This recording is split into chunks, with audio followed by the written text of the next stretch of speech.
வானக மக்களை இந்த வீடியோல என்ன பார்க்க போறோம்னா ஒரு 2 டாபிக் பத்தி பார்க்க போறோம். ஒன்னு, நேத்து மணி அவர்கள் இன்டர்வியூ கொடுத்திருந்தா நீ கவனிச்சிருப்பீங்க.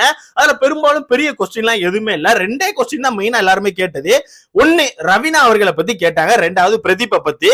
முக்கியமா எல்லாரோட இன்டர்வியூலுமே பிரதீப்கான ரெட் கார்டு மேட்டர் இருக்கு. பிரதீப்கான ரெட் கார்டை பத்தி நீங்க என்ன நினைக்கிறீங்க, நீங்க கொடுத்தது சரியா தவறான்னு சொல்லிட்டு எல்லார்ட்டையுமே இந்த பாயிண்ட் இருக்கு. அதே மாதிரி மணிக்கிட்டே கேட்டிருக்காங்க.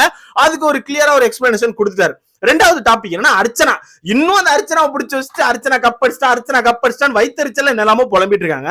ஒரு 2 நாளைக்கு முன்னாடி நீங்க கவனிச்சிருப்பீங்க, அர்ச்சனா அவர்கள் இன்டர்வியூ கொடுத்திருந்தாங்க. அப்படி கொடுக்கும் போது அவங்க சொல்லியிருந்தாங்க 19,000 ஓட்டுக்கலாம், ஆரி ப்ரோவோட எனக்கு ஓட்டுகள் அதிகம்னு சொல்லி சோசியல் மீடியால சொன்னாங்க, என்னோட வீட்லயே சொன்னாங்க அப்படி சொல்லிட்டு இன்டர்வியூல அந்த பொண்ணு சொல்லிட்டுப்பா. நீ கவனிச்சிருப்பீங்க, இன்டர்வியூல அந்த பொண்ணு ஓப்பனாவே சொல்லிட்டாங்க, ஆரியோட ஓட்டுகள் எனக்கு அதிகம்னு சொல்லி சொன்னாங்க அப்படி சொல்லிட்டு சொல்லிட்டாங்கப்பா. அதை பிடிச்சி வச்சுட்டு ட்விட்டர் பக்கம் போனீங்கன்னா ஆரி லெவலுக்குலாம் நீ ஒண்ணுமே கிடையாது, ஆரி கூட கம்பேர் பண்ணும்போது நீ மண்ணு, ஆரிலாம் பிக் பாஸ் வீட்டுக்குள்ள பண்ணல 1% கூட நீ பண்ணல அப்படி சொல்லிட்டு வேணும்னு சொல்லிட்டு கதறிட்டு இருக்காது. நமக்கு தெரிஞ்ச விஷயம் தானே, எந்த டீமா இருக்கும், நம்ம அந்த ஆயா டீமா தான் இருக்கும். ஆயா டீமுக்கு சொம்பு தூக்கிற ஒரு 4-5 அக்கௌண்ட் இன்னும் கிடக்கு, இன்னும் உயிரோட தான் இருக்கு. ட்விட்டர் பக்கம் போனீங்கன்னா அந்த அக்கௌண்ட் உட்கார்ந்து கதறிட்டு இருக்கு. இதுல நம்ம ஆரி ப்ரோவே களத்துல இறங்கி ஒரு சம்பவம் பண்ணி விட்டாரு. தரமான சம்பவம் சொல்லி ஆகணும். தரமான செருப்படி நிறைய ட்வீட் போட்டு வச்சிருக்காரு. இதுல முக்கியமான ட்வீட் பிரதீப்பை பத்தியும் போட்டிருக்காரு, அர்ச்சனா பத்தியும் போட்டிருக்காரு. அதனால மக்கள் பேச முடியாம கதறாங்க. ரெட் கார்டு கொடுத்து அந்த பிரதீப்க்கு சப்போர்ட்டா ஆரி ப்ரோ பேசுறாரு. 2வது நம்ம முட்டு கொடுத்து இந்த ஒரு ஆளை மட்டம் தட்ட ட்ரை பண்ணிட்டு இருக்கோம், அர்ச்சனா மாதிரி ஆள அவங்களுக்கு சப்போர்ட்டா ஆரி ப்ரோ பேசுறான்னு சொல்லி கதறாங்க. இதோட ஒரு ட்வீட் எப்படி இருந்துச்சுன்னா, ஆக்சுவலா ஒருத்தர் ட்வீட் போட்டிருக்காரு, ஆரி ப்ரோ மென்ஷன் பண்ணி, ஆரி ப்ரோ பண்ணல 1% கூட அர்ச்சனா பண்ணல, அர்ச்சனா வாய் பேச தகுதியே இல்லாத ஆளு, அர்ச்சனாக்கான ஓட்டுகள் எல்லாமே போலி, நீ அர்ச்சனா தயவு செய்து ஆரி ப்ரோவை கம்பேர் பண்ணாத அப்படின்னு மாதிரி ட்வீட் ஒண்ணு போட்டிருக்காங்க. அந்த ட்வீட்டுக்கு ரீட்வீட் மாதிரி நம்ம ஆரி ப்ரோ களத்துல இறங்கி என்ன பண்ணிருக்காருன்னா, மக்களே விடுங்க, தயவுசெய்து விடுங்க, இது அவங்களோட வெற்றி அவங்கள கொண்டாட விடுங்க, தயவுசெய்து இதுக்குள்ள போயிட்டு தேவையில்லாம நெகட்டிவிட்டி அபியூஸ் பண்றது ஹர்ட் பண்றது பண்ணிட்டு இருக்காங்க, முடிஞ்சா பாராட்டுங்க, அப்படி முடியலன்னா தயவுசெய்து தள்ளி வந்துருங்க, இது அவங்களோட வெற்றி, அவங்க தனியா கொண்டாடட்டும், அவங்கள தயவுசெய்து விடுங்க, யாருக்கும் உட்கார்ந்து ஹர்ட் கொடுத்துட்டு இருக்காதீங்க அப்படின்னு சொல்லிட்டு பயங்கரமா ஒரு ட்வீட் ஒன்று வந்துருந்துச்சு. ஆரி ப்ரோ மென்ஷன் பண்ணி அந்த ட்வீட்டுக்கு மேலே ஒரு போட்டு விட்டாரு.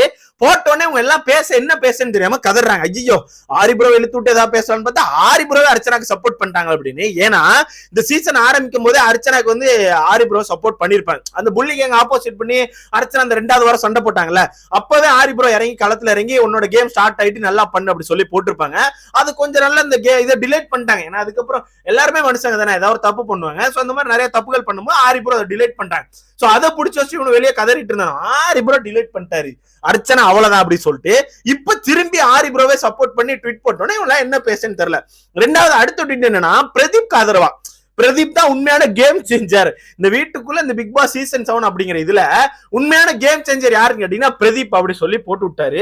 அப்ப அது மட்டும் இல்லாம அது கீழே நிறைய கண்டிப்பா நம்ம அடுத்தடுத்த படங்கள்ல ஒன்னா பண்ணுவோம், நம்புறேன், கண்டிப்பா பண்றோம், உங்களோட ஃபியூச்சர் ப்ராஜெக்ட பாக்குறேன், நான் வெயிட் பண்றேன் அப்படி சொல்லிட்டு பிரதீப் ஆதரவா அடுத்த ஒரு ட்வீட் போட்டார். என்னடா இது, நம்ம இந்த 2 தலைக்கட்டை தான் அடிச்சு வெளியே அனுப்பணும்னு நினைச்சோம், இந்த 2 தலைக்கட்டுக்கு வெளியே எல்லாருமே சப்போர்ட் கொடுக்காங்கன்னு சொல்லிட்டு பேச முடியாம நிறைய பேர் கதறாங்க. சோ அர்ச்சனாக்கு போட்ட கூட பரவாயில்ல, நிறைய பேர் ஹர்ட் தெரிவிச்சிட்டு இருந்தாங்க, அதனால ஓகே அதுக்கு சப்போர்ட் ஆரி ப்ரோ போட்டாருன்னு வச்சுக்கலாம். ஆனா பிரதீப்க்கு சம்பந்தமே இல்லாம ஒரு இது ட்வீட், கண்டிப்பா நம்ம அடுத்தடுத்த ஃபியூச்சர் பிலிம்ல ஒன்னா பண்ணுவோம் அப்படி சொல்லி போட்டோன்னு இவெல்லாம் என்ன பேசுன்னு தெரியாம கதறாங்க. சோ சொல்றேன்ல, கப் அடிச்சு போயாச்சு, டைட்டில் வாங்கியாச்சு, இன்னும் உட்கார்ந்து நீங்க தற்கொலை மாதிரி கதறிட்டு இருக்கீங்க, என்ன சொல்ல எனக்கு தெரியல. 2வது மணியோட இன்டர்வியூல பாத்தீங்கன்னா ரவீனா பத்தா முக்காவாசி கொஸ்டின் இருக்கு. ரவீனாட்ட வெளியே பேசுனீங்களா, எப்படி போகுது, அவங்க அந்த வீட்டுக்குள்ள பேசினது எல்லாம் கரெக்டா தப்பா, வீட்டுக்குள்ள நீங்க ரவீனா நீங்க அவங்க 2 பேரையும் பத்தி பேசினது எல்லாமே ஃபேக் அப்படி சொல்லி சொல்றாங்களே, அது முக்கியமா நிக்சன் போய் கடைசி நாள் சொன்னதுக்கான காரணம் என்ன, இதை பத்தி நீங்க என்ன நினைக்கிறீங்கன்னு சொல்லி தான் முக்காவாசி கொஸ்டின் இருக்கு. இதுல சிம்பிளா முடிச்சிட்டான், நான் சொன்னது எல்லாமே உண்மைதான், நான் வீட்டுக்குள்ள எனக்கும் அவளுக்கு அவங்க அம்மாக்கு என்னெல்லாம் தெரியும்னு சொல்லி சொன்னனும் அது எல்லாமே உண்மைதான். பட் ஏன் அந்த பொண்ணு சடனா கடைசி நாட்கள்ல இப்படி மாத்தி பேசி நிக்சனுக்கு ஆதரவா பேசணும்னு எனக்கு தெரியல. மேபி எவிக்ட் ஆகி வெளியே வந்தப்பறம் ஏதாவது நடந்திருக்கலாம், யாரா ஏதாவது பேசியிருக்கலாம், அதெல்லாம் வச்சுட்டு இப்படி பேசுறான்னு நினைக்கிறேன், எனக்கு தெரியல. பட் நான் பேசல அவகிட்ட வெளியே ஏன்னா அவனுக்கு ஒரு தனியான ஸ்பேஸ் வேணும், அவன் தனியா யோசிக்கிட்டு ஃபேமிலி கூட இருக்கட்டு எல்லாம் பண்ணிட்டு யோசிச்சுட்டு கடைசியில வரட்டு நம்ம பேசிக்கலாம், எனக்கும் டைம் வேணும்னு சொல்லிட்டு பேசல அப்படி சொல்லி ஓப்பனா சொல்லிட்டாரு. மத்த யார்கிட்டலாம் பேசுனீங்க, டீம் பீட்ட மட்டும் தான் பேசினேன் அப்படின்னு சொல்லிட்டாரு. டீம் ஏட்ட நான் பேசவே இல்லப்பா, அந்த டீம் கிட்ட நான் போவே இல்லை, ஏன்னா வெளியே நிறைய கிளிப்ஸ் எல்லாம் பார்க்கும்போது எனக்கு அந்த ஆட்களை பேசவே தோணல. ஆனா டீம் பி, அதாவது நம்ம அர்ச்சனா, தினேஷ், விஷ்ணு, இந்த மாதிரி ஆட்கள்கிட்ட மட்டும் தான் பேசினேன், கூல் சுரேஷ் இவங்ககிட்ட மட்டும் தான் பேசினேன், வேற யார்கிட்டயுமே பேசலன்னு சொல்லி முடிச்சிட்டாரு. அடுத்தது Pradeep red card matter. So Pradeep red card matter, நீங்க ரெட் கார்டு கொடுத்தீங்க, நான் உரிமை குரல் தூக்கல, ஆனா ரெட் கார்டு கொடுத்தீங்க. இதை பத்தி நீங்க என்ன நினைக்கிறீங்கன்னா ஓப்பனா சொல்லிட்டாரு. அந்த வீட்டுக்குள்ள நான் ஃபர்ஸ்டே சொன்னேன், லவ் கண்டென்ட் அப்படி சொல்லிட்டு ஒன்னு பிரதீப் பண்ணும்போது இது கண்டிப்பா உனக்கு பேக் ஃபயர் ஆகும், தப்பா போகுது, உன்னோட கேம் நீ கரெக்டா ஆடு, நீ இப்படி பண்ணாத நான் அங்கேயே சொல்லியிருந்தேன். எனக்கு அப்பவே தோணுச்சு இதேதான் கண்டிப்பா ஆகும்னு சொல்லிட்டு. நான் நினைச்ச மாதிரியே அந்த பொண்ணுங்க எல்லாம் சேர்ந்து ஒண்ணு கொண்டு வந்தாங்க. அப்ப நான் என்ன நினைச்சேன்னா, சரி நம்ம யோசிச்ச மாதிரி இவன் லவ் கண்டென்ட் எல்லார்ட்டையும் பேசுனது வந்து ஏதோ தப்பு பண்ணிட்டான், அதனாலதான் இவங்க எல்லாரும் சொல்றாங்கன்னு சொல்லி நானும் அந்த இடத்துல ரெட் கார்டு கொடுத்துட்டேன். பட் நான் இப்ப யோசிக்கிறேன் பெரிய தப்பு பண்ணிட்டேன். நான் வெளியே வந்து பார்த்த பிறதான் தெரியுது இவங்க எல்லாருமே பொய் சொல்லியிருக்காங்க. அவன் ரொம்ப ஜென்யூனா இருந்திருக்கான், கரெக்டா இருந்திருக்கான். என்ன பொறுத்த வரைக்கும் ஸ்ட்ராங் கண்டஸ்டன்ஸ் அந்த வீட்டுக்குள்ள பிரதீப் அண்ட் தினேஷ் மட்டும் தான், மற்றபடி எல்லாமே டம்மி தான். பட் நான் பிரதீப்க்கு ரெட் கார்டு கொடுத்ததுக்கு நான் ரொம்ப ஃபீல் பண்றேன். ஒரு எல்லோ கார்டு மட்டும் பக்கத்துல இருந்தா கண்டிப்பா நான் எல்லோ கார்டு தான் கொடுத்துருப்பேன்னு சொல்லிட்டு அவனுமே ரெக்ரெட் பண்ணிட்டான். எனக்கு தெரிஞ்சு இன்டர்வியூ கொடுத்த எல்லாருமே ரெக்ரெட் பண்ணிட்டாங்க. பட் இன்னும் 1 2 3 பேரை தவிர, அது யாருன்னு உங்களுக்கு கண்டிப்பா தெரியும் நினைக்கிறேன். இன்னும் அந்த டீம் வந்து இன்டர்வியூ கொடுக்கல. ஏன்னா இவங்க எல்லாம் இன்டர்வியூ கொடுத்து முடிச்ச பிறகு அதெல்லாம் பார்த்துட்டு அதுல உள்ள பாயிண்ட் எல்லாம் எடுத்துட்டு அதை வந்து பேசுவாங்க. எப்பவுமே அப்படிதானே, இந்த வீடியோ நீங்க கவனிச்சிருப்பீங்க, எப்பவுமே அப்படிதான். இவங்க எல்லாம் பேச விட்டு அந்த பாயிண்ட் எடுத்து உட்காந்து கதறிட்டு இருப்பாங்க. சோ அந்த நிக்சன் அவர்கள் இன்னைக்கு வந்து இன்டர்வியூ கொடுத்தாரு நினைக்கிறேன். என்ன பேசியிருப்பா, ஒன்னும் பெருசா பேசல. நேத்து அர்ச்சனா கமாண்ட் எல்லாம் போய் பாத்தீங்கன்னா அப்படியே புனிதமா இருந்துச்சு. இன்னைக்கு நிக்சனோட லைவ் அந்த கமாண்ட் எல்லாம் போய் பாத்தீங்கன்னா ஃபுல்லா புழு பத்தி பேருக்கு அம்பிட்டு களி ஊத்துறான மக்கள் அந்த வெறியில இருக்கிறானு. தலைவன் வந்து பிரதீப் கார்டு ரெட் கார்டு மேட்டரை பத்தி பெருசா ஒன்று ரிகெட் பண்ண மாதிரி எனக்கு தோணல, எனக்கு அப்படி தோணல.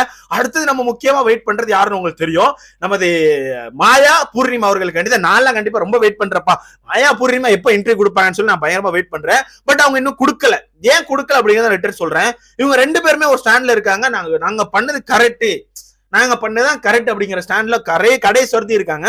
அதுக்கு எடுத்துக்கிட்டா பூர்ணிமா வந்து பொட்டி எடுத்துட்டு வெளியே வந்தா 2வது நாள் 3வது நாள் நினைக்கிறேன் ஒரு கெஸ்ட் அவர் இடத்துக்கு போயிருப்பாங்க.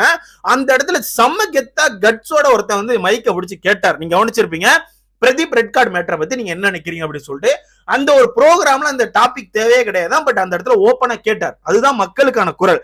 சோ அப்படி கேட்கும் போது அடுத்த பூர்ணிமா அந்த இடத்துல என்ன பண்ணிருப்பான்னு நீங்க கவனிச்சிருப்பீங்க.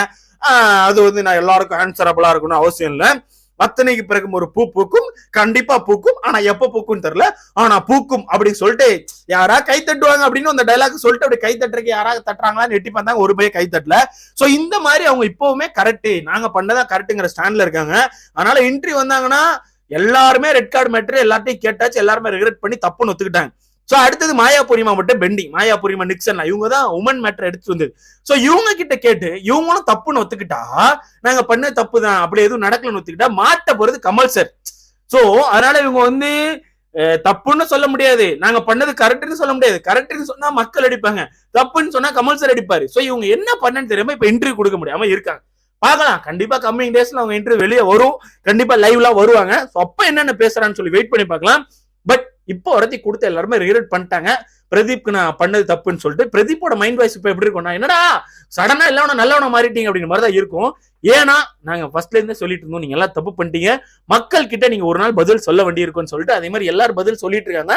பட் சொல்ல வேண்டிய 2 பேர் இன்னும் சொல்லல, வெயிட் பண்ணி பார்ப்போம்.